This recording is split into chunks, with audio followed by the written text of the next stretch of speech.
వస్తున్నాడే తప్ప గంజాయికి అడ్డాగా మారిన పుత్తూరుని నగిరిని కాపాడటానికి ఏ రోజు ఆయన నాయకులు పని చేయలేదు.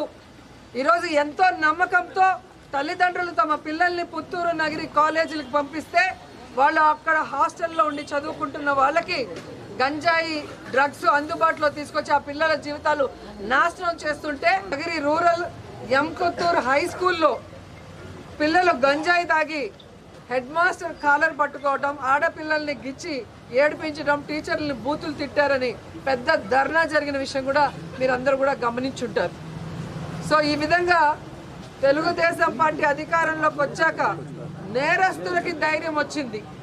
నేరాలు చేయడానికి ఏదో వాళ్ళకి లైసెన్స్ ఇచ్చిన విధంగా రాష్ట్ర వ్యాప్తంగానే కాకుండా నగిరిలో కూడా చాలా దౌర్భాగ్య స్థితిలోకి ఈ ప్రభుత్వం తీసుకెళ్లటం బాధాకరం.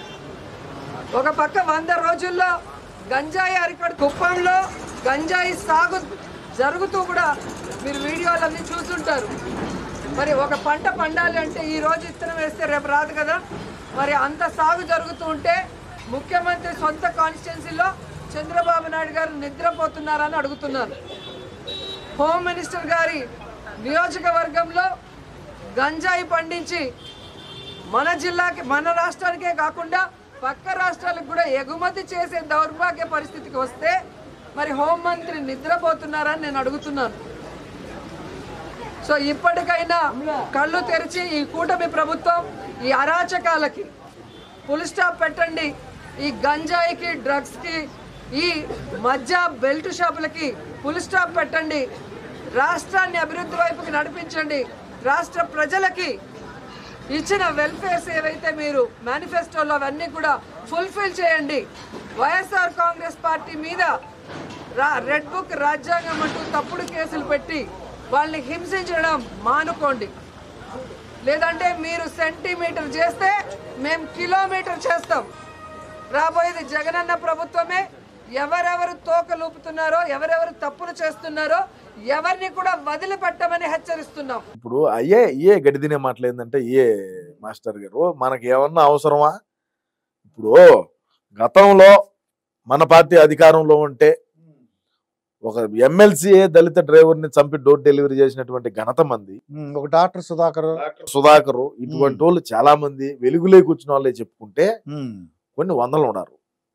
జగనన్న ఇంటికి కూసంత దూరంలో ఒక దళిత అమ్మాయిని గంజాయి మత్తులో ఉండి రేప్ చేసి ఆ అమ్మాయిని చంపేచ్చే జగనన్న ఇంటి దగ్గరనే చెప్తున్నా. ఇది నేనేం వేరే దూరంగానో లేదంటే ఇంకో దగ్గర చెప్పలా. ఏమైంది? ఒక అమర్నాథ్ గౌడ్ మా అక్కగారిని ఏడిపియద్దు, మా అక్క చదువుకునేదాన్ని పోవాలంటే ఆ అబ్బాయి మీద పెట్రోల్ పోసి చంపేశారు. అదేమైంది?